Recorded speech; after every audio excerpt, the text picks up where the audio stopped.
All right, hey there, everybody. This is Charles with Approved by Charles. It has been a few minutes before I have since I put out a last video. I apologize for that. But I thought this was going to be important for me to put out there. There's been some recent information in the news and whatnot about pricing and fees being more expensive for people with better credit and less expensive for people with lower credit. And that all this stuff takes effect May 1st.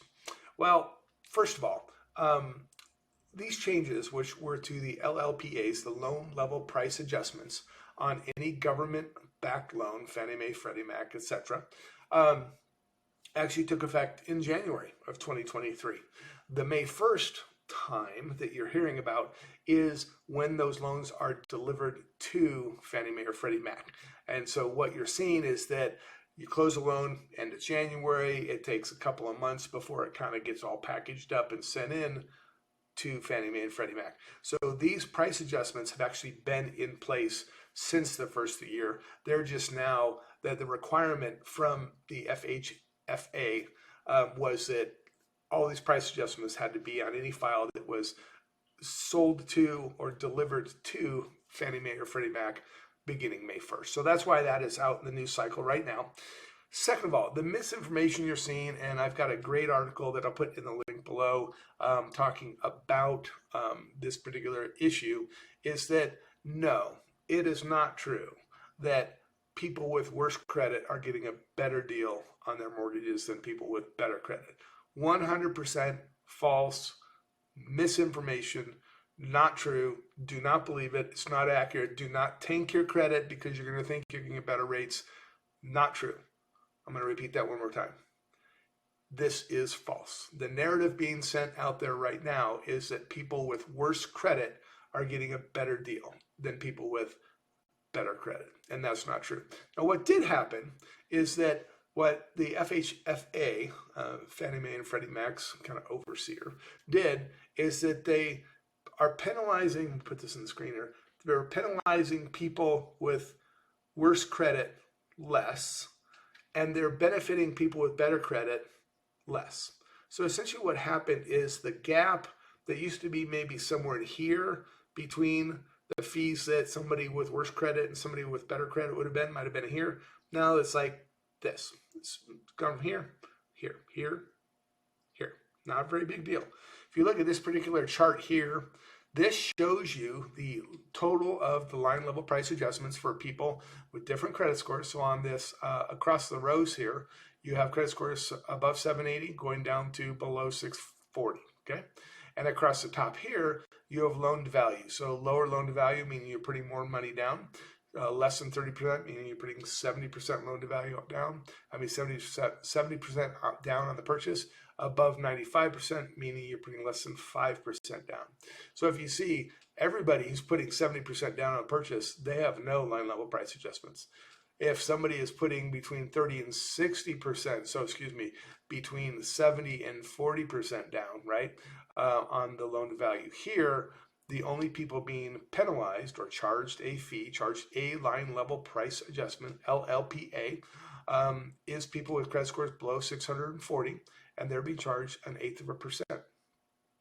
Green is lower, red is higher. So you can see the people being charged the most fees on this actual chart of actual LLPAs.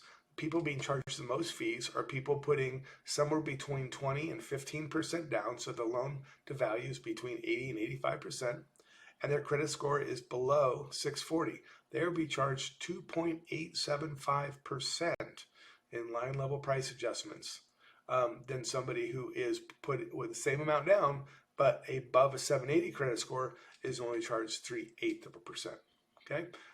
So that is a huge difference. 2.5% penalty that somebody with a credit score of 640 or below is being charged versus somebody who's being has a credit score above 780.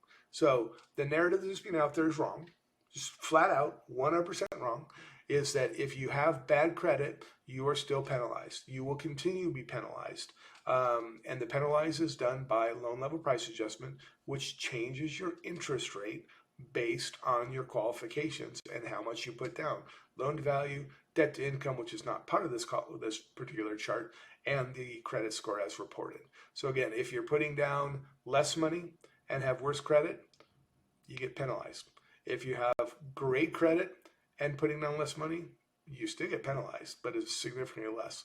Again, in this particular example, both parties putting less than 5% down. Somebody with above 780 credit score is being penalized at 1/8% on their line level price adjustments, and somebody with below 640 is being charged 1.75% or 1 5/8% more than somebody with the highest possible credit score category. So again, it's important to understand how this all works together. First of all these changes did take effect in January of 2023.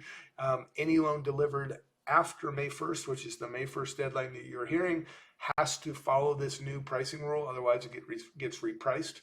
And so that's why you're seeing that in the news cycle now. But in fact, these changes all did take effect at the first part of this year. Any loans that anybody out there has quoted over the last few months has already built in all these fees as appropriate. And again, take home message. May 1st is when delivery on the back end to Fannie Mae and Freddie Mac. That's why those fees have to be in place. January 1st is when these actually took effect. And no, 100%, it is not true that people with lower credit are getting a better deal on their interest rates than people with higher credit. It's just not true. So thanks a lot. If you had any questions, again, my name is Charles Davis. I am with Approved by Charles. I'm here to help. Please comment below if you have any questions. Hopefully this helps you out. Have a great day. Thanks. Take care.